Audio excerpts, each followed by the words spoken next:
Hello friends, welcome to my YouTube channel. आज के इस वीडियो में हम isothermal process means constant temperature process का थर्ड एग्जांपल देखेंगे। इसके आगे के दो वीडियो में मैंने कांस्टेंट टेम्परेचर प्रोसेस के दो एग्जांपल एक्सप्लेन किए हुए हैं, जिसका वीडियो चैनल पे अपलोड किया है। ओके, तो आज इस वीडियो में हम थर्ड एग्जांपल देखने वाले हैं। ओके, तो स्टार्ट करते हैं।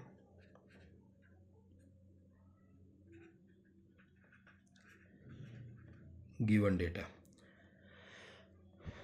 एग्जाम्पल क्या है देख लेते हैं। Air enclosed in a vessel has initial pressure 1 bar gauge and volume 9 metre cube if it is compressed isothermally. तो ये आइसोथर्मली जो लिखा हुआ है, इससे हमको पता चल रहा है कि ये हमारी कौन सी प्रोसेस है, आइसोथर्मल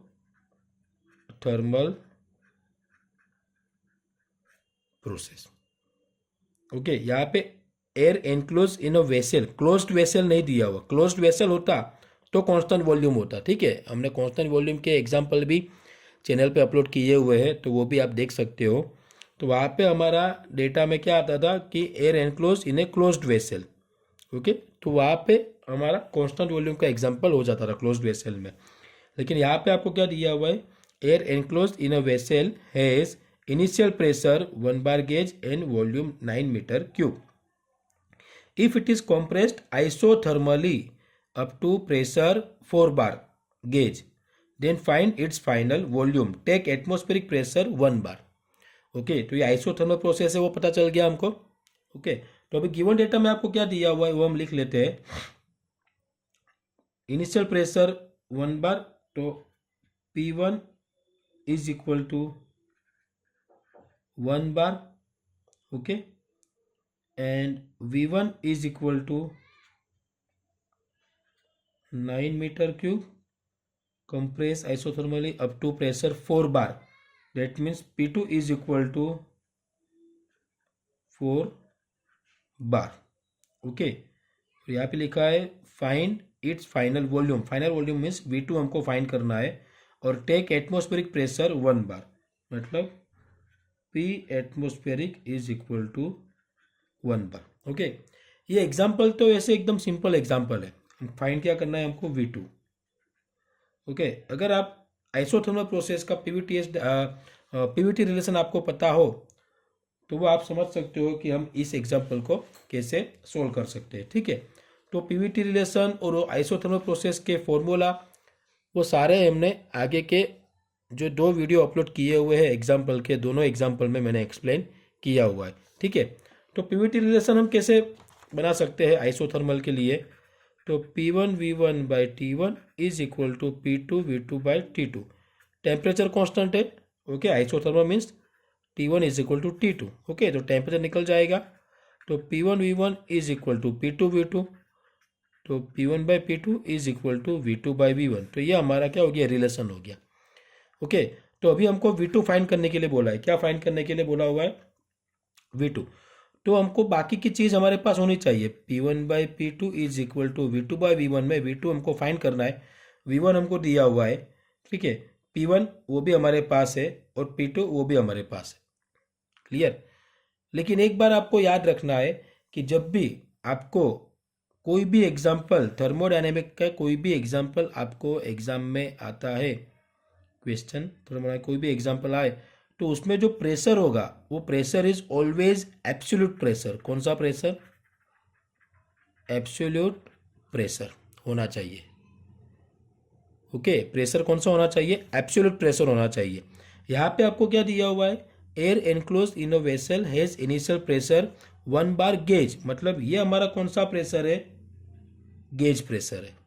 ठीक है, यहाँ पे आप लिख सकते हो गेज प्रेशर, तो 1 bar गेज प्रेशर। यहाँ पे P2 भी 4 bar गेज। ओके, तो ये भी हमारा गेज प्रेशर है, एब्सोल्यूट प्रेशर नहीं है, गेज प्रेशर है। ओके, लेकिन जब भी आप वैल्यू इनपुट करोगे, जब भी आप रिलेशन में ये कोई भी फॉर्मूला हो उसमें प्रेशर का वैल्यू इनपुट करोगे, वो प्रेशर जो है वो आपका ऑलवेज एब्सोल्यूट प्रेशर होना चाहिए। गेज प्रेशर से आप उसको काउंट नहीं कर सकते। ओके, तो फिर हमको ये गेज प्रेशर है उसको अगर एब्सोल्यूट प्रेशर में कन्वर्ट करना हो, गेज प्रेशर को एब्सोल्यूट प्रेशर में कन्वर्ट करना हो तो हम कैसे कन्वर्ट कर सकते हैं? तो उसके लिए आपको क्या करना पड़ेगा, जो हमारे गेज प्रेशर आपको दिया हुआ है वो गेज प्रेशर में आपको एब्सोल्यूट एटमॉस्फेरिक प्रेशर ऐड करना पड़ेगा। ओके, मीन्स कैसा आएगा, तो absolute pressure is equal to p absolute is equal to p gauge plus p atmospheric. Okay, absolute pressure मतलब क्या होगा, gauge pressure plus atmospheric pressure.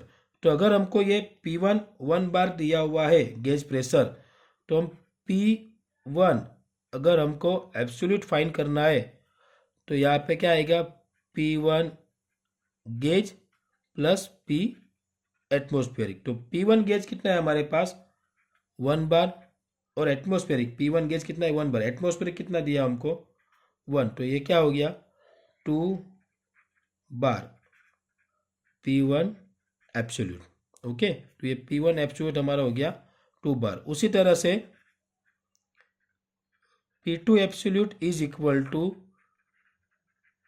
P2 gauge plus उसमें क्या करेंगे हम एटमॉस्फेरिक प्रेशर ऐड कर देंगे। ओके, तो P2 गेज कितना दिया हुआ है हमको, P2 गेज 4 बार प्लस एटमॉस्फेरिक 1 बार, तो ये क्या हो गया हमारा 5 बार P2 एब्सोल्यूट। ओके, तो ये हमारा P1 एब्सोल्यूट है 2 बार और P2 एब्सोल्यूट 5 बार। अभी हम पीवीटी रिलेशन से फाइंड करेंगे। नाउ फाइंड V2, क्या फाइंड करना है हमको V2।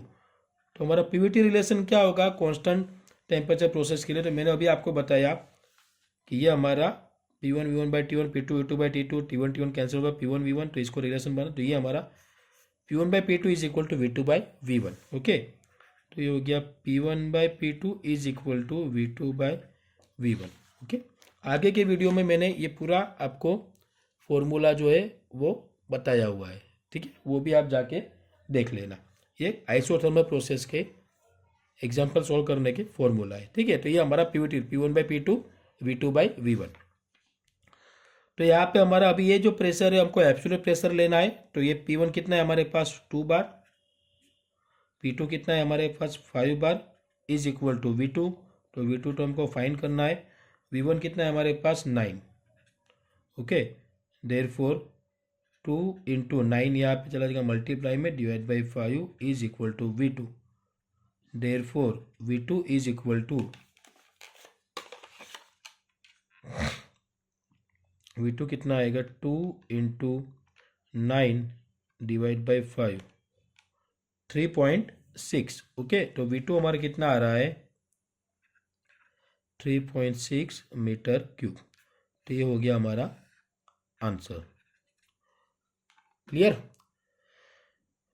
एग्जाम्पल तो इजी है, इसमें डिफिकल्ट कुछ नहीं है, सिर्फ ये फॉर्मूला आपको याद रखना है। लेकिन इसमें ट्विस्ट ये दिया हुआ है कि यहाँ पे आपको जो प्रेशर दिया हुआ है वो प्रेशर गेज प्रेशर दिया हुआ है। ओके, कौन सा प्रेशर दिया हुआ है, गेज प्रेशर। तो गेज प्रेशर को ऑलवेज आपको एब्सोल्यूट प्रेशर में कन्वर्ट करना पड़ेगा।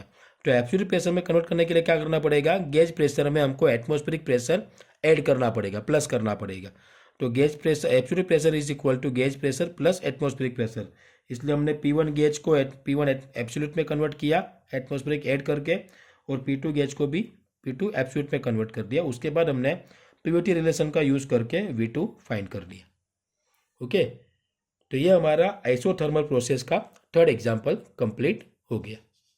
Okay, thank you.